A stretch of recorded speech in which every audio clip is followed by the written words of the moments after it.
All right, guys, welcome back to the League of Spiritual Gentlemen podcast, where we explore personal growth, spirituality, and the power of community. Today, we're diving into a topic that resonates with many of us: education, ADHD, and finding purpose through adversity. Our guest is my good friend, Darren Finnigan. Not only is he a passionate educator, but he's also a proud member of the men's ADHD support group. Darren's story is one of transformation from struggling with math as my tablet turns off on me as I'm reading yeah, hey, we're just gonna roll with it. Technology. Yep. Well, yeah, technology. We'll fix it in post. We probably won't. Yeah. But from struggling from math, feeling disconnected from the subject, to becoming a dedicated math tutor that empowers teens and adults to overcome their own educational challenges. His journey started like many of ours, struggling to find meaning in something that felt mundane or even insurmountable. But with guidance from a high school physics teacher who connected him with math to the real world, Darren's perspective shifted.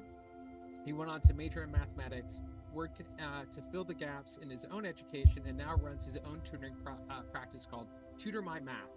Darren specializes in helping students build confidence and develop a genuine understanding of math, even when the odds are stacked against him.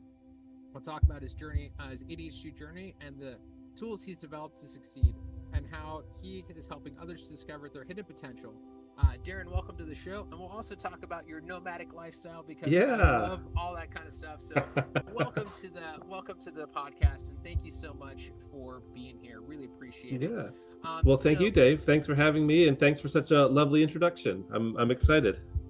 Oh yeah, no, it'll be a great conversation. So, for any of our viewers, know that I'm a proud member of the men's ADHD support group. Met Darren through that. He used to come to our the midweek men's circle, and he's been a fantastic dude. So first thing I would love to know is about your ADHD kind of journey, particularly with this kind of math, because math was always a subject that I struggled with in school.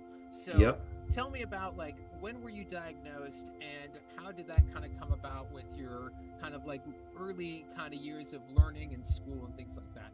For sure. So actually, I never got formally diagnosed until, and even as an adult, it was really more just my therapist sort of told me I have signs of ADHD, right? So I went sort of my whole life with, I sort of knew I was depressed, but I was always kind of denial about it in my own mind, in a way. And I always had a hard time paying attention in school, no matter what the subject, from very early on, even through college, even in my master's program, sitting in a classroom trying to take notes, trying to bring information in, it was always sort of a struggle for me. So when I was working with a therapist and they said, yes, you definitely have signs of ADHD, it's like, oh, maybe that's why my whole life I've always had issues paying attention and staying focused. And if you go through my old math notebooks or anything, it's full of drawings and all this other stuff and very little notes and all that good stuff. So I think I was very lucky that I was always able to sort of just get through.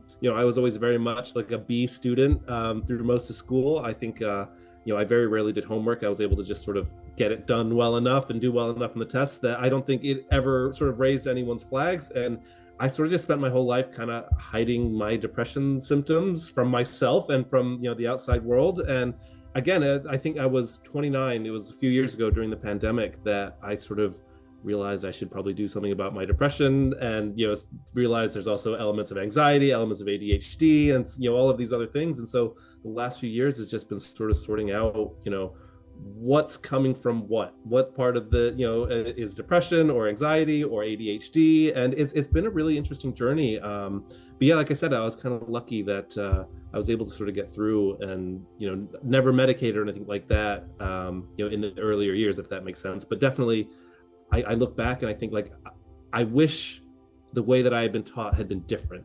I wish that it had been more interesting and more engaging, because I really didn't think that I was capable of being successful in math until my senior year of high school. When I was a junior, I had picked a college path that was very light in math and very light in science. And actually so actually, funnily enough, it was aviation. I was, so and I don't know if I've ever told you this, if you're aware of this or not, Dave. So I was born in England. I am actually technically a British citizen.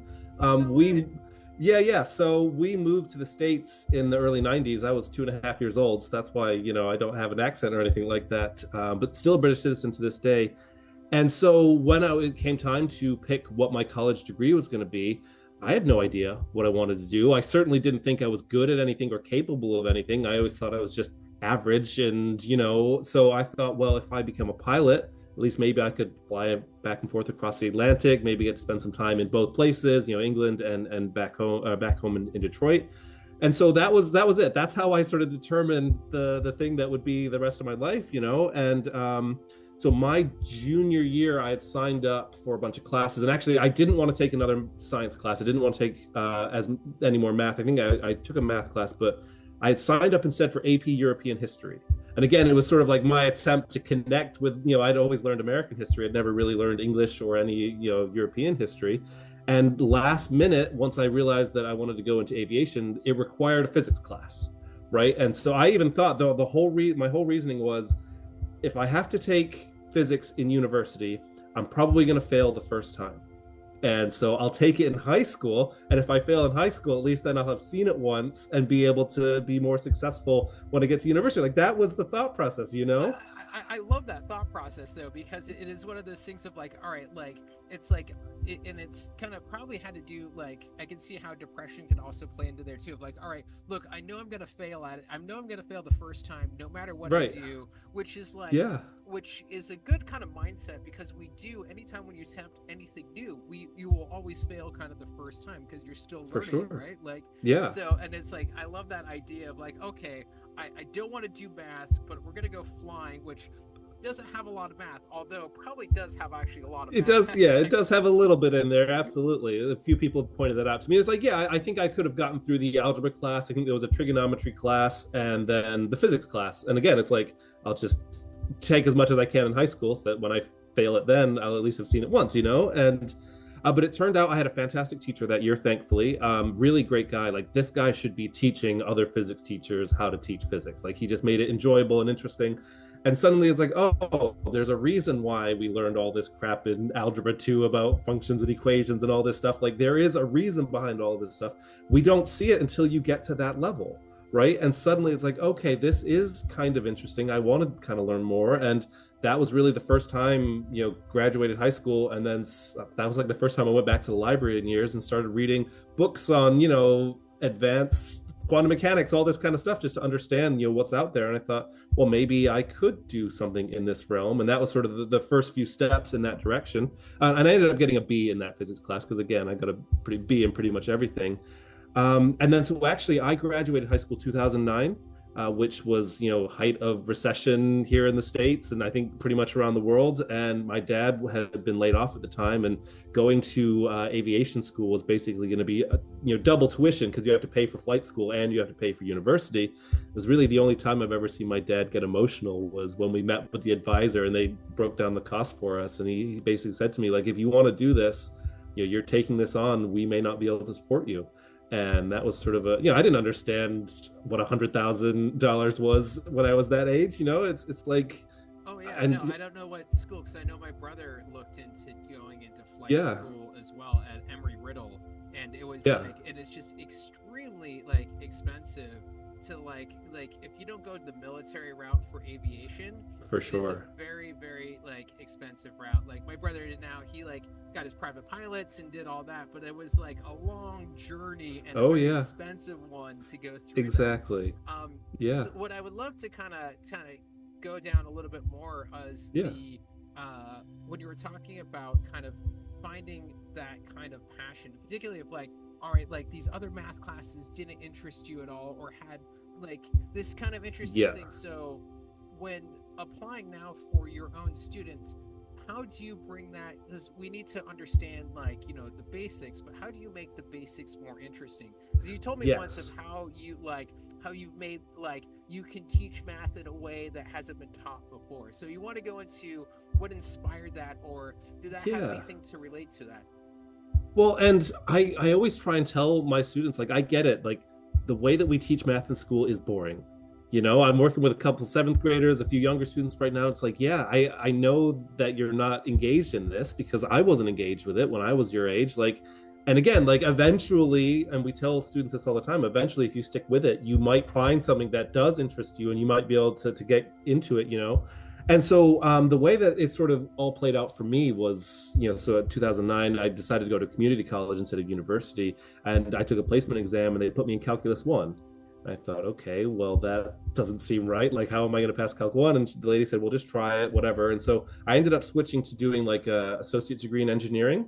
And it wasn't until the end of my second semester, or end of the second year, that I really figured out that when I was working, when I was collaborating, working with my other students, I would always sort of take on the role of going up to the board and trying to explain it to the rest of my classmates. And by being in that role, I found, that's sort of where the passion for education comes in.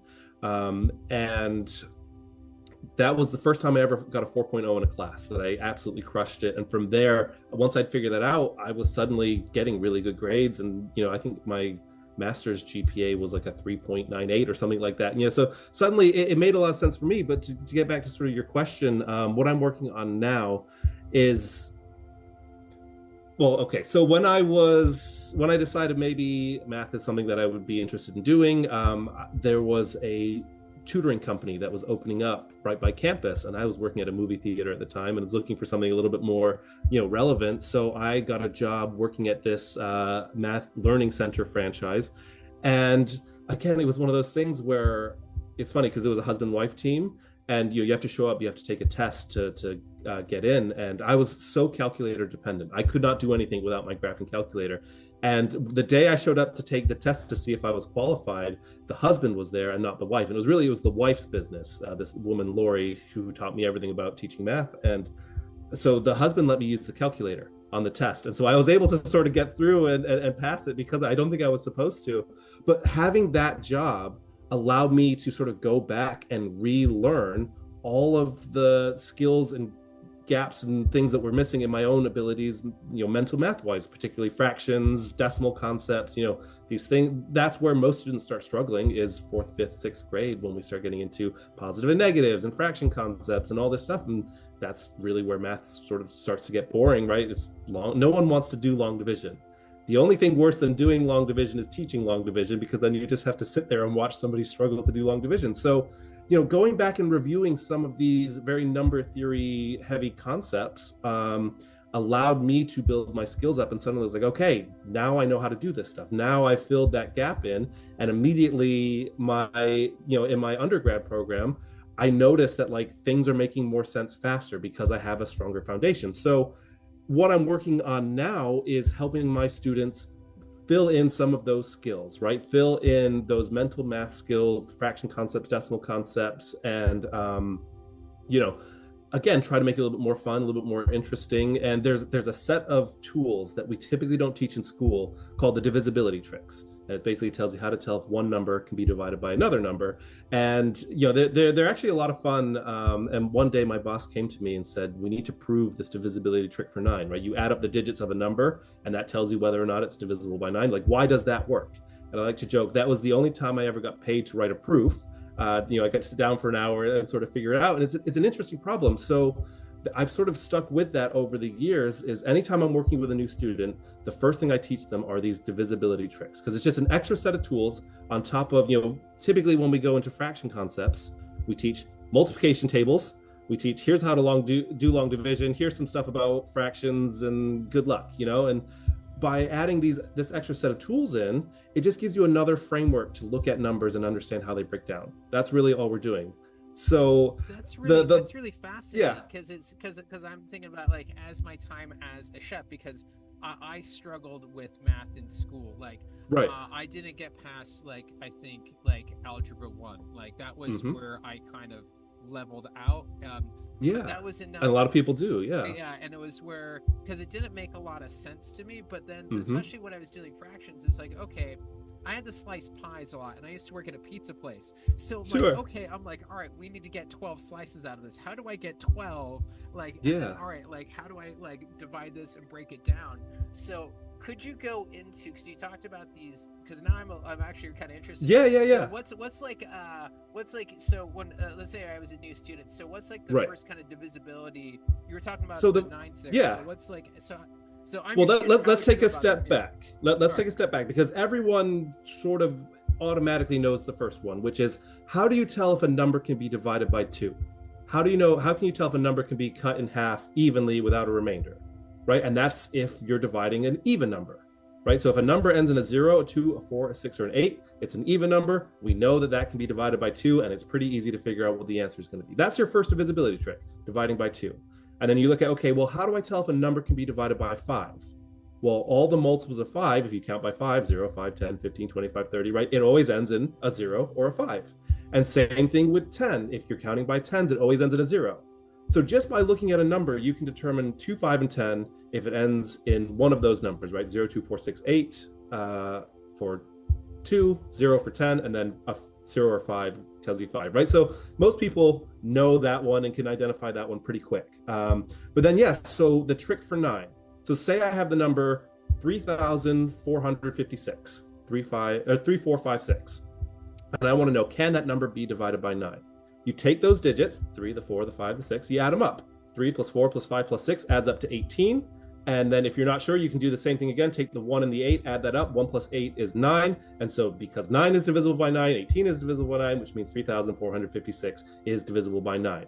And when you think about, like, and this is sort of gets into the theory a little bit, but like, why do the digits of a number tell me anything about whether or not it can be divided by 9? It's a really interesting question that's worth exploring. And that was the question that my boss sort of came to me and said, prove this. And so we've got this trick for 9. And then from that, we get the same trick works for 3. If you want to tell, can a number be divided by 3, add up the digits of that number. And again, so like when you're reducing fractions, that is a trick that we typically don't give. So you're looking at a fraction, you've got your numerator and denominator, and you're trying to figure out, well, what goes into both of them?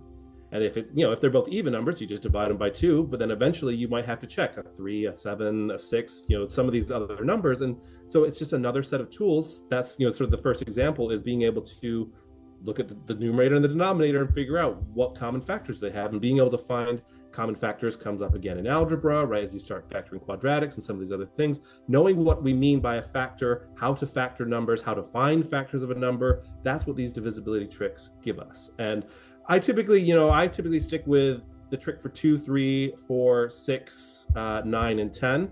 There is a trick for every single number. They start to get a little bit funky. So like the trick for 7 is kind of a weird one.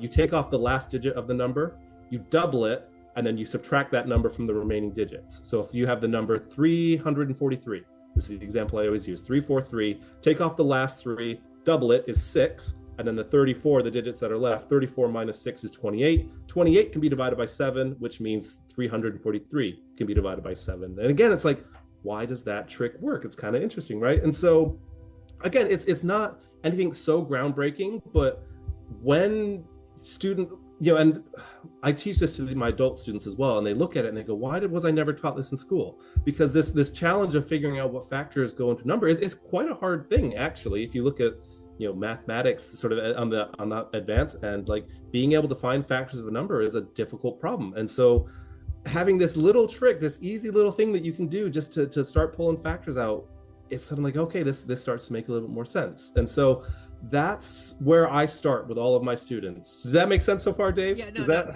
makes complete sense. And what I love though is your passion as you talk about it as well, right? Of being able to apply it to kind of the real world concepts of like, all right, when you're in a situation, this is how you would apply it. Yeah. Because I heard once about particularly like algebra and calculus, it is not so much as understanding the formulas, but understanding a way of problem solving, of understanding how problems are, of if you have this problem, that problem, how do you get to the solution, and understanding and building those neural pathways to help with that. That's exactly right. One thing I kind of want to bring it back to, because you said a lot about kind of depression and the anxiety. So as you're going through this kind of stage of life, how were you able, was this like, what was the kind of the churning factor of like for you to kind of going from that kind of beast, like you were talking about it before, so how were you able to kind of use this kind of passion that you had to kind of help with the depression and the anxiety and some of the mental health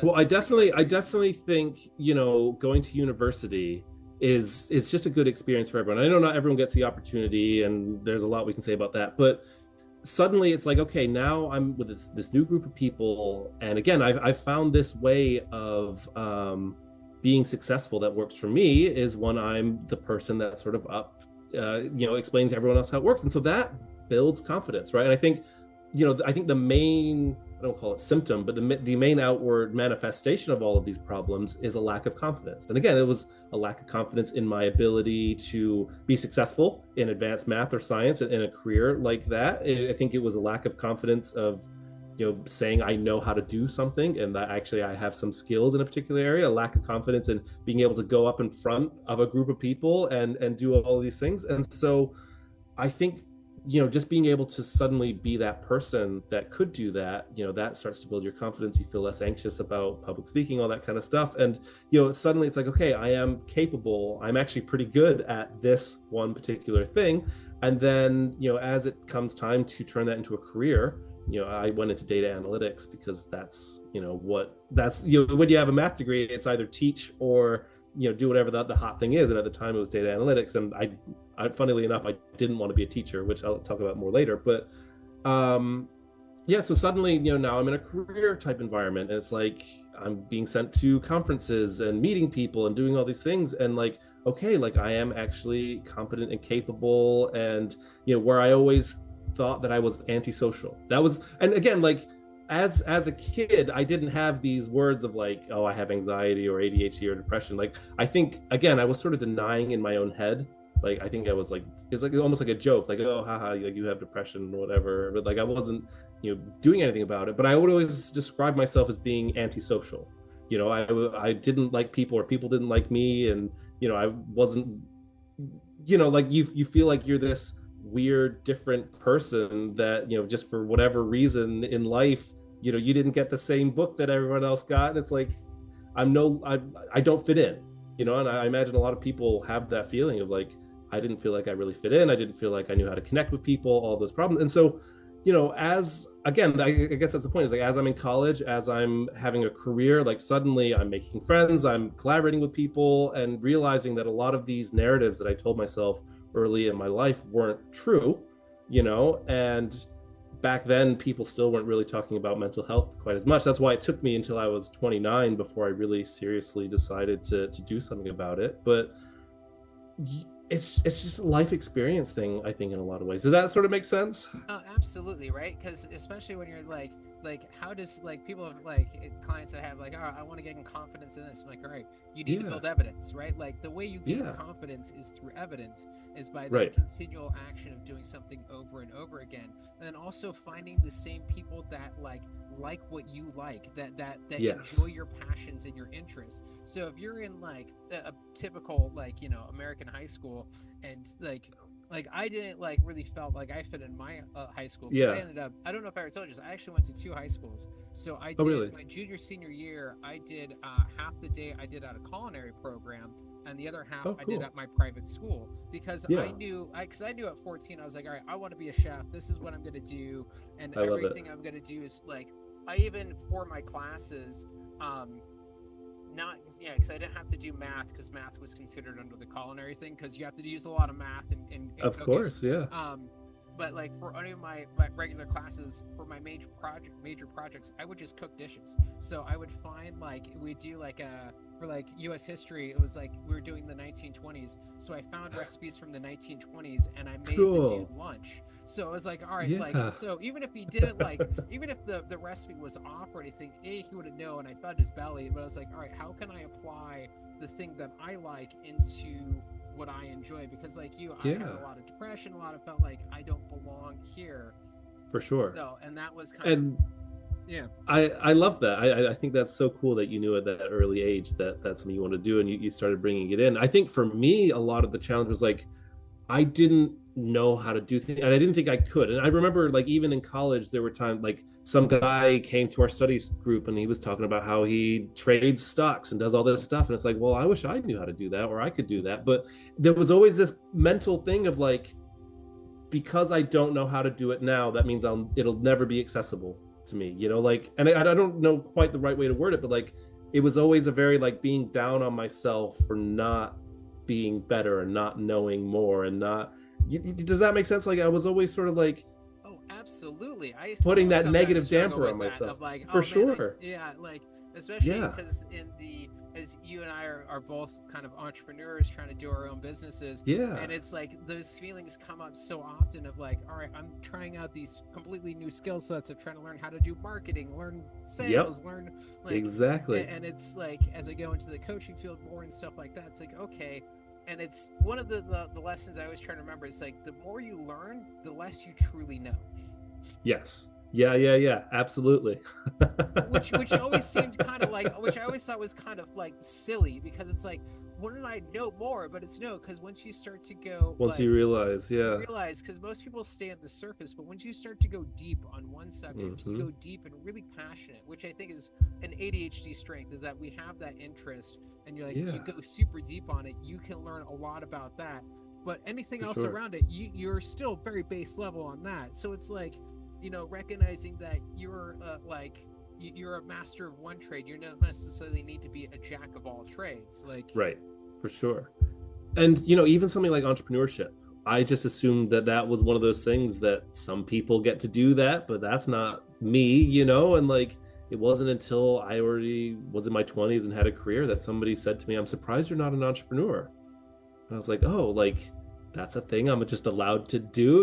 And then you start learning about it, and you realize that it is exactly like you said, there's a lot to it, but that shouldn't stop you from trying it to learn it. And that's really when I started to just tell myself, like, there are a lot of things I don't know how to do yet, but there's nothing that I can't learn how to do. And it takes time to do it, but that was a really important, like, mind shift change for me, is that nothing's off limits. I don't have to keep keeping myself down just because I don't know how to do something, if that sort of makes sense. and especially in this day and age of where like YouTube University is, you can learn Yeah. everything and anything. Like information is is like at our fingertips, and I love Right. that mindset too, because of the word yet, right? Because most people would be but blah blah blah blah, and but Yes. it's like yet I can, right? Like I may Hmm. not know now, but yet I can learn it, and it's that willingness and the determination to really For go there. sure. So let's Yeah. get back to your story there, because you were like, all right, I don't want to Yeah. be a teacher. I'm going to be a data analyst, and then Yeah, yeah. like, Well, yeah. So everyone's saying, okay, you could be a teacher, and I was still working at the math tutoring center at this time, and I was in pretty high demand. Parents wanted me working with their kids. I was told I did a great job, and they moved me up, and I was the center director and all this stuff, and I wanted to start working on a career because, again, like, I always thought that life had this sort of predetermined path where you go to school and then you go to university and then you get a career and then you do that till you're 65 and then you retire and then you die, and it's like it's all sort of preset for you. And I didn't realize that you can choose to deviate from that path as much as you want. But so I life definitely is didn't not an want to. equation. Yes, exactly. So I didn't want to work in the public schools. I knew that because, again, from working with students and from my own experiences, like, I hate the way that they teach math in schools. I don't agree with forcing kids to go through algebra and then geometry and then like, if you're struggling with basic math, why am I trying to teach you algebra? There's no. I would rather you get really good at the basics and focus on that, so that maybe one day you can be successful. But, like, anyway, so I definitely didn't want to work in the schools, and I Googled, what do you do with a math degree, and everyone was talking about how data and statistics was a sexy new job, and so I got a career in data analytics and basically taught myself Excel. Learned that skill because you don't learn that in a undergrad math program. Got a job at a company outside of Detroit and started working, and then around that time I decided I wasn't, I'd finished my undergrad. I wasn't done learning math yet. I felt like I still had a lot more to go. Decided to do a master's program.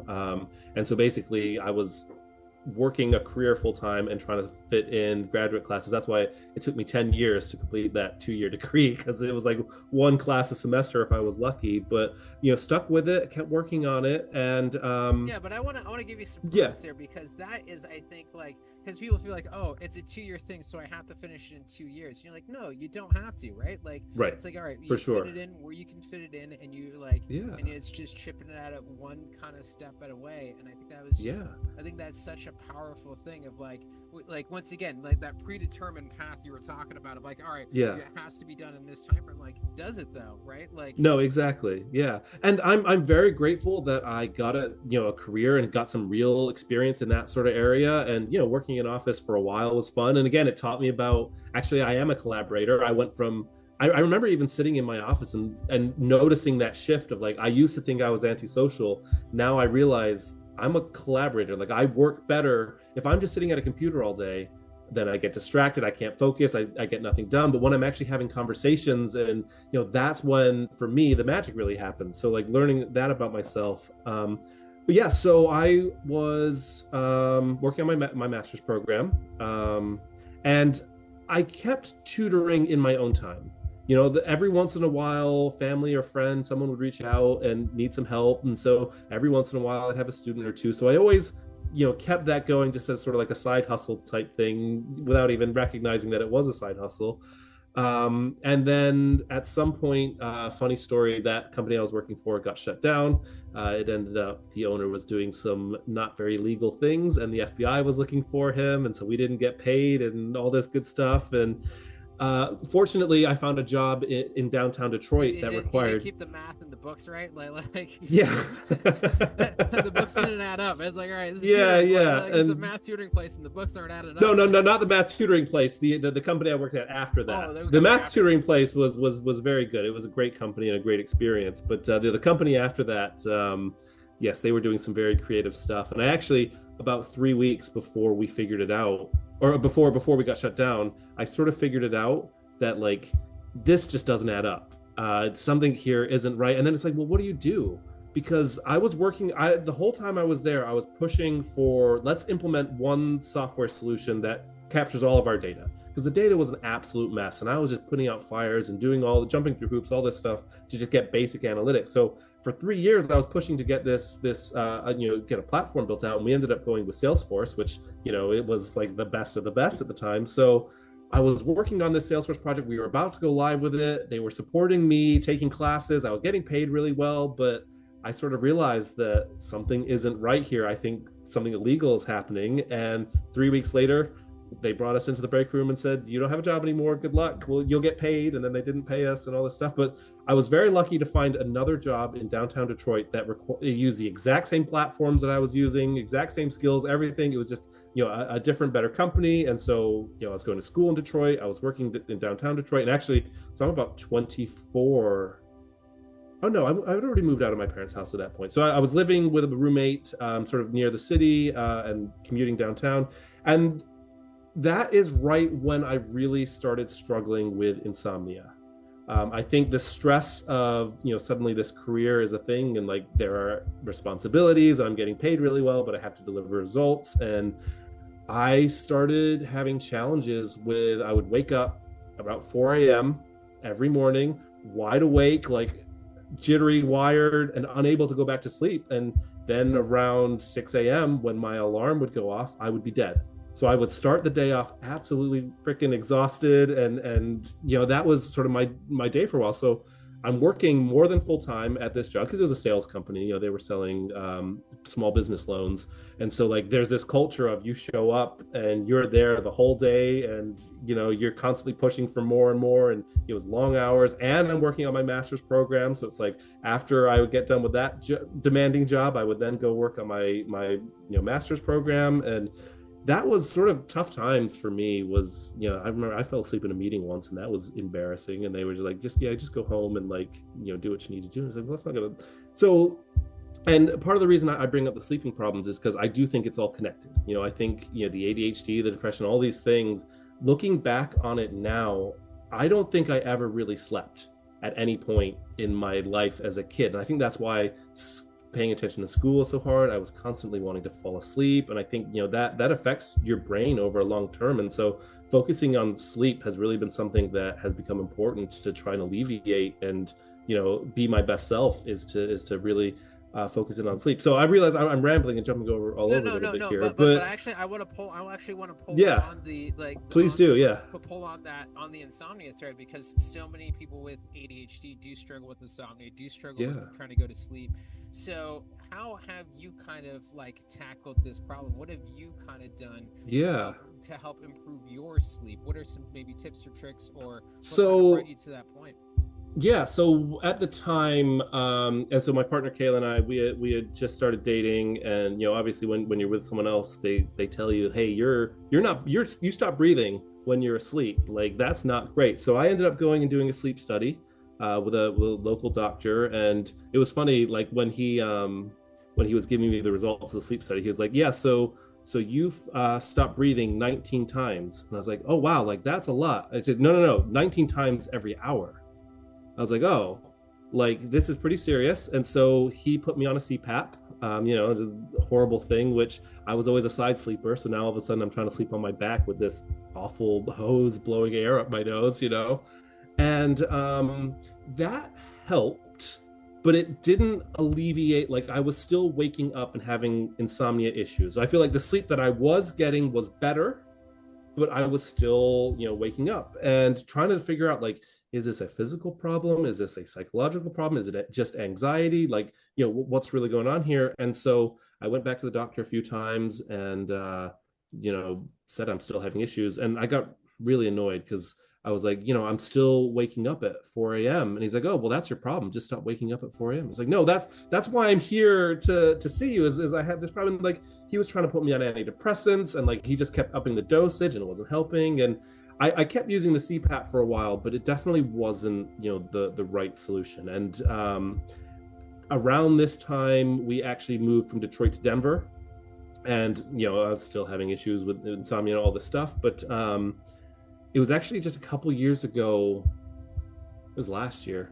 Well, we're losing track of when things happen because there's so much going on. But yeah, last December, not this year, but the year before, we were in Arizona, sort of bouncing around a few different places, and we were in Flagstaff, and I found a dentist who actually, was trying to help people with sleep apnea problems. And now I use a retainer that basically is pulling my jaw forward to help breathe. And he sort of said, he gave me a little thing that goes in my nose to help open up the airway passage. And what he said was, read the book Breathe. I think it's by James Nestor. I'm not sure if you're familiar with that one or not, but and I would recommend, Dave, give it a read. I did the audiobook, and one of the things that he talks about is, because of our weird processed food diets, all of our face structure has shifted over the last 100 years. And now that's why we're experiencing all of these problems, is because our breathing is blocked, especially while we're sleeping. And he's doing studies and all this research into how that affects depression and ADHD and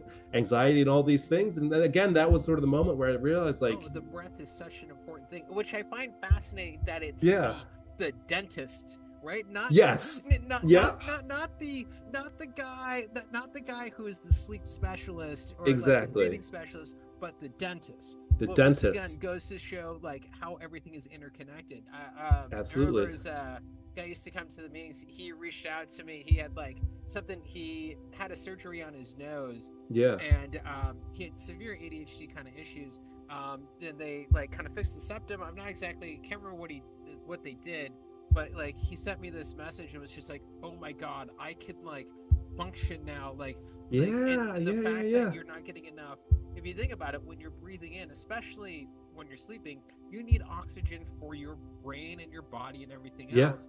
And especially for emotional regulation.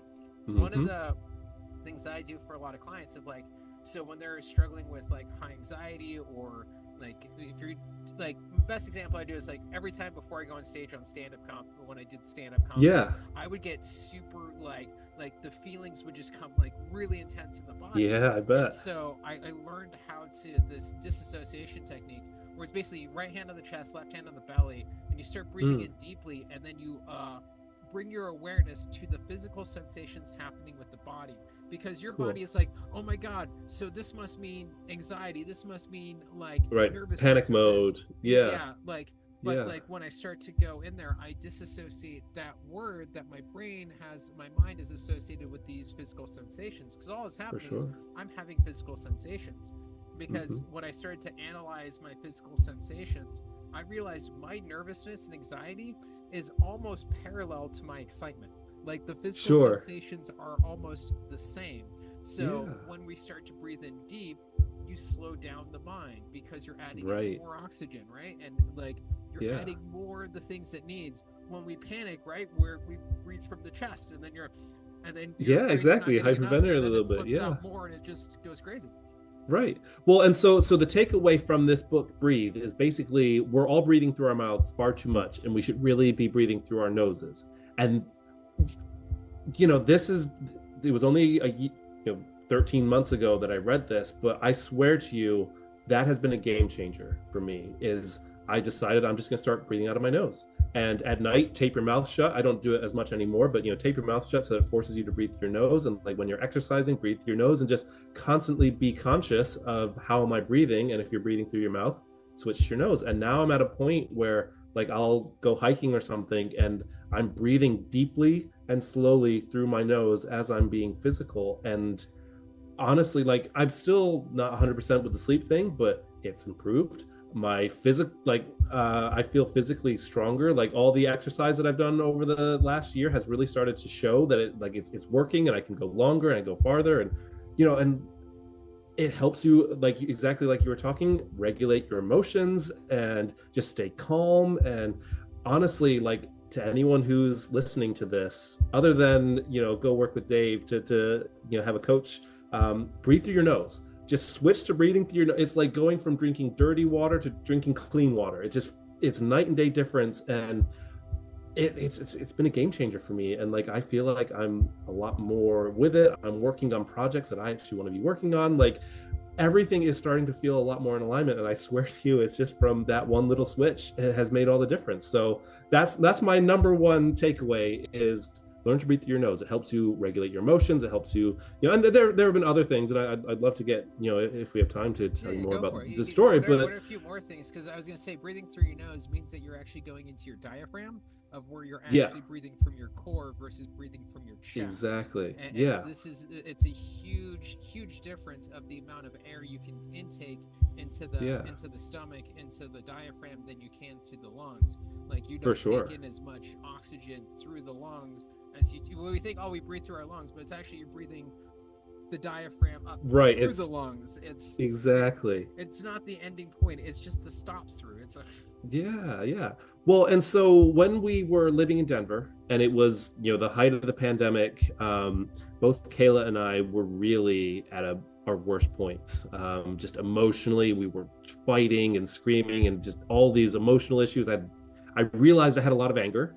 That was a big takeaway as well, that through this, it's a journey, right? And again, looking back on it now, I realize there's a lot of different steps, and it takes a lot of time, but that was a big realization. And again, looking back at my childhood, it's like, yes, actually I was quite angry as a child. I do have a lot of anger issues, and those really came to a head, to a boil during the height of the pandemic, right? And so we were constantly just screaming at each other and fighting, and like it was really awful, and we realized we had to make a change. And so that was right around the time that I decided I was going to start looking into working with a therapist, which the first therapist I worked with was an absolute disaster. It was great because the first 6 sessions we did together, I was like really into it. Like, this is really awesome. Things are going really well. And she was really the first one to start saying, like, have you considered that you might have ADHD and some of these other things? It's like, okay, that makes sense. And then I don't know what it was, but all of a sudden she just didn't want to work with me anymore. I got dumped by my therapist, and she was just like, well, you have sleep issues, just go see a doctor, there's nothing psychologically wrong with you, like, and I was like, well, that was really kind of shitty. Like, what is that about? And it's funny because at the time I was also working with a business coach, and she wanted to create this mastermind group for women. It's because all of her other clients were women, and she decided to like invite me in as like the one piece of male energy. And so our first session together, we were just going around the room saying, like, what's a challenge that you're having? And I started talking about, I said, my main challenge is I'm having all of these issues with insomnia. And I immediately just broke down and became emotional, and I'm crying in front of all these women that I had I just met that day. And like, that was the realization, like, I am repressing a lot of my emotions. I'm holding all of this stuff in. Like, this therapist kind of screwed me a little bit. I'm really upset about that. And worked with a few other therapists. They were not bad people, but just not the right fit. Eventually found a great one when we moved back to Michigan. And like, I do think it helps. I don't think it's the end all be all. And again, all of these things take time, but being just open and vulnerable and allowing yourself to really feel some of these feelings, like it takes a lot of unpacking, but you have to go through that work, Absolutely. And it's one of those things, I think, as men too, we're not given that permission. right? Mm-hmm. And it's almost, we feel like we need to have the permission to be able to unload. And Yeah. especially like, we're like, all right, like I find it way easier to unload if I'm around like my female friends or my partner, Mm-hmm. because it's like, okay, not to say that like women are more in touch with their emotions, but it's like, all right, like that's more of the socially acceptable, like, okay, they can like, Yeah. so now it's okay. And it's one of the things I Exactly. love about our men's group is that it's like allowing us to actually being able to handle that, because it's usually, as a man, if you're Yeah. told your emotions, go deal with it, right? Right. Exactly. Buck up, Yeah. like And that's where that repression comes in, yeah, is you're just told your whole life to hold it in. So you hold it in, and then if you're holding it in, you can't process it.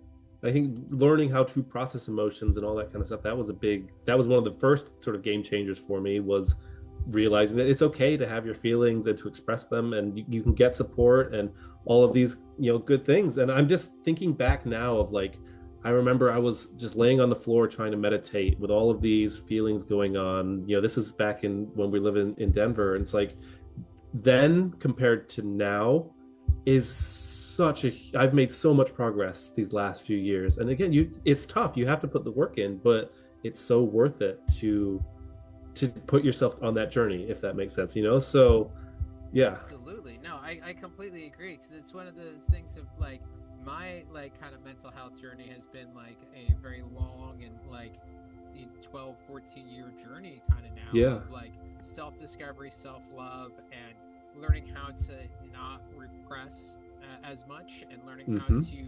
to express in a way that is healthy without going full like aggressive, or full like I'm Yeah. like the worst piece of shit in the world, so I'm Yeah. gonna be and then But I just take on everyone else's yeah, things. Like, no, learning how to put that. absolutely. So But it's one, also it's yeah, also tough. If I could just throw this last piece out there, is like, when you have friendships, it's also sort of not socially acceptable. And I think rightfully so. Like, I can't just sit down with one of my friends and just dump all of my problems on you, And that's why going to men's groups and some of these circles, and finding that there are resources out there where there are spaces that you can handle these problems, like, again, seek out these resources. That's my maybe second takeaway for anyone listening, is go to the midweek men's circle and just talk about what's going on with you. Be open, be honest. And that's like the important first step, I think, that we can't really take in a lot of social settings for whatever reason, right? It's not fair to other people to unload. Yeah, but like sometimes we feel like we need that, you know what I mean? yeah, no, and it's also, I think, within like male friendships in particular, of Yes. like it's the like knowing that like you can unload, but it's like, all right, I don't want to be, it's this goes back to, I don't want to be a burden. And yet Yeah. I know within like my one-on-one kind of like close friend relationships of like, yo, hey, I need to kind of vent here, they're like, yeah, no Mm-hmm. worries, like, of course, go for it, let's bitch it out, no worry, like it's Yeah. all good. But it's like, yet like our like it's still that stigma of, and I still struggle with this too so much, of Yeah. like, I don't want to be a burden. And then I have to remind myself of, all right, let's flip it to the other person.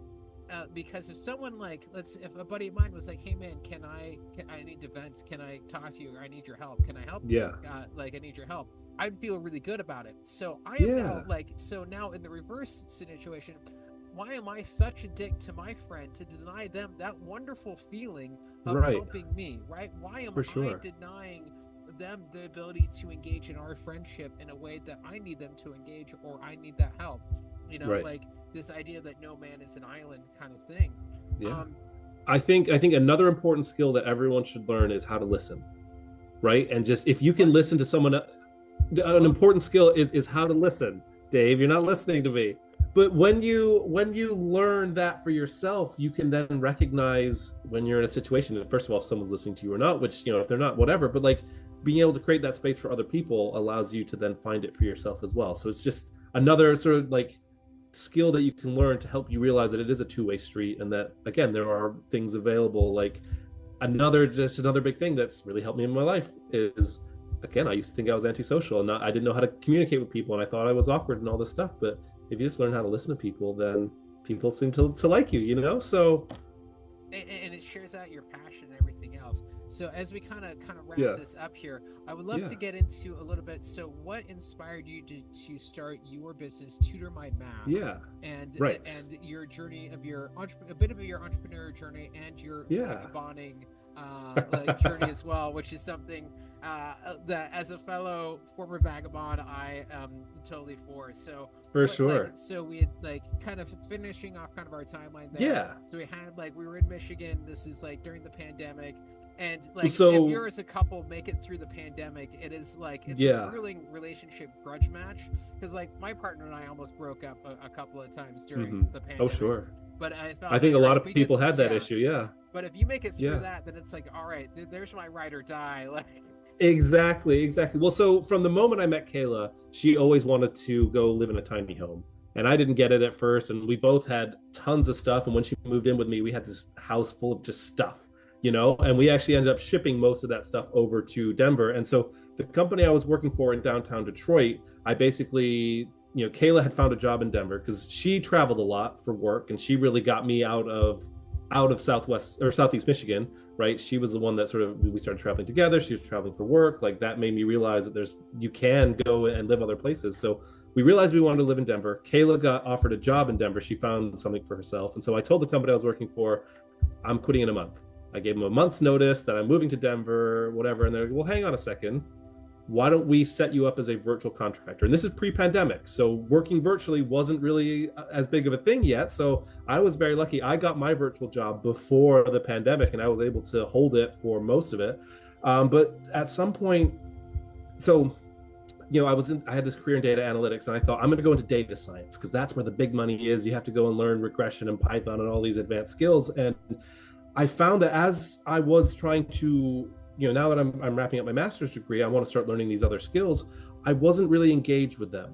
And what I was really more interested in was learning about entrepreneurship because someone had put that bug in my brain a few years earlier and I started doing audiobooks and all this stuff. And so I started thinking to myself, well, the thing that I've really been doing in my career is working in these growing startup type companies where everything's a mess. And I just love going in and looking at the mess and trying to figure out what's going on and how to clean things up. So maybe I could start a data consulting company and do exactly that. Go into companies, show me where all your spreadsheets are, who's doing what. Let's try and clean this up a little bit. And that's where the energy was going. And one of the morals of my life so far has been try to follow that energy. And so I decided to quit that job that I had and start my own consulting company. And it's like, okay, this is going to be the focus. I'm going to work hard. This is everything, and blah blah blah blah. And then immediately, as soon as I quit to start my own thing, I got distracted by this thought of like, well, what if I taught math to adults who hated it in high school? And it sucked because it was so distracting. I wanted to be focused on math, and instead I'm trying to build this data consulting business. So I did the consulting thing for 3 years. I had a client that paid me really well for a while, and so that was great, and got very burned out by it. But around that time, we were still living in Denver. Denver's a very expensive place to live. We had a bigger house with a bigger mortgage payment and 2 cars and still all of this stuff. And we said, well, why are we doing this? Let's sell this house because it had gone up in value because the housing prices in Denver are crazy. And I was looking at I had all these boxes in the garage of things that I had shipped from Detroit to Denver that I had never opened. It's like, screw it, I'm just gonna get rid of everything. I got rid of my book collections. We sold all of our furniture. We sold our house. We downsized. We had 3 cars worth of stuff that we took back to Michigan with us, and then we ended up getting rid of 75% of that. And over the years, we just keep downsizing. But so we were still working. I was working the consulting job when we bought the van, and there's a whole story about how we got the van, maybe for another time. But basically, Kayla got me in at the company she was working at. This was that client. So now we were both working for the same company on the same project. And basically, my job was to help automate Kayla's job. And so we were living in this tiny little van. We decided just to go for it. We just said, screw it. We had a little bit of money left over from selling the house. We drove from Detroit down to Miami. That's where we started our journey. And, so now, kind of like you said, if you can survive through the pandemic, well, now we're living in a tiny little van together, spending every possible minute together, working on the exact same project. So it's like our lives became so intertwined. And, it's been a fantastic experience. Again, I would love to go into more. I could sit here for Yeah, hours no, telling you about we'll it, but definitely, I'll definitely have you yeah, on for our part two, because I yeah. feel like we can take this like entrepreneurial because Oh, I for would love to sure. pick your brain and But the vagabonding yeah. stuff. But so Well, let me. so what happened to the what was the because like in the back of your Yeah. head though this all right, how can I help students, how can I help people with Yeah. math? Well, and so I was still tutoring. And during the pandemic, it was like, okay, well, all the schools are shut down. So there's going to be a need for virtual education solutions. So that's when I set up tutoringmath.com. We just sort of picked whatever name looked good that was available and just let's get something set up. And actually started tutoring Kayla's cousins who were, I think, fifth and seventh grade at the time. And again, it's like the schools were shut down. And so Kayla's aunt sort of gave me permission to working with them on whatever I thought was best. And so where I started was the divisibility tricks and how to tell how numbers divide. And like, if you can understand that, that helps you build up all of these math skills that are foundational to everything else. So I started, tutoring them. I'm still working on the consulting business at this point. And it's funny going back to that story of like how my boss asked me to prove that trick for 9. Well, when the whole reason that I want to teach is because when I'm teaching, that keeps me mathematically curious and engaged and wanting to do research and all this kind of stuff. So I started a little project of like, well, why do these tricks work? Can we prove, why they work? And so like that was sort of my side thing going on. And we eventually wrapped up the project with this client because we realized that they weren't really going to change. The issues weren't with the technology or anything. It was a leadership issue, and like you can't change anything else without any of that. And so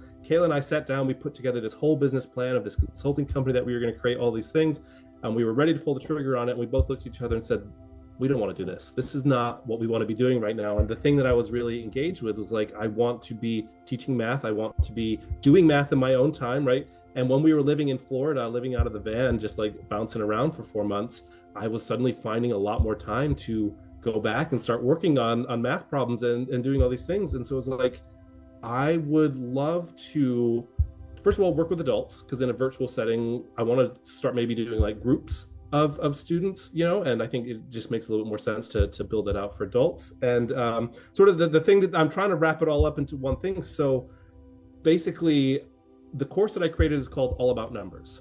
And the idea is it's all the foundational number skills that you need in order to be successful in algebra. At the same time, I'm working on my own math stuff. I'm starting this own little project of, okay, why do these divisibility tricks work? And I made the realization that the reasoning behind why these tricks work is the exact same patterns that show up when you convert fractions to decimals. And so suddenly I linked these two ideas together, and it became, and I'm actually working on a draft of it now. I'm writing a research paper on this result that I have discovered that really explains how that connection works and how these two things are the exact same thing. And it's like the most general version of what the divisibility trick is. So that's what I sort of said, and you alluded to this in the intro, is like, I will teach you, there's one concept that I teach is how numbers divide each other up. And I can teach that to, a third grader all the way up to an adult, or at a graduate level. I can run the entire gamut of the theory behind it all. I'm writing the research paper on it. I've recently been doing on TikTok, I've been trying to create some sort of like a visual component to it, and some branding, that kind of stuff. And so it's all really just one thing. And since then, just everything feels like it's lining up, and it's been a lot of fun. And if that makes any sense, like it's just, oh, absolutely. No, I love hearing you talk about this, because because I've known you now for about I'd say about 6 months to a year or so. Yeah. And kind of and see, every time you talk about this, you light up so much.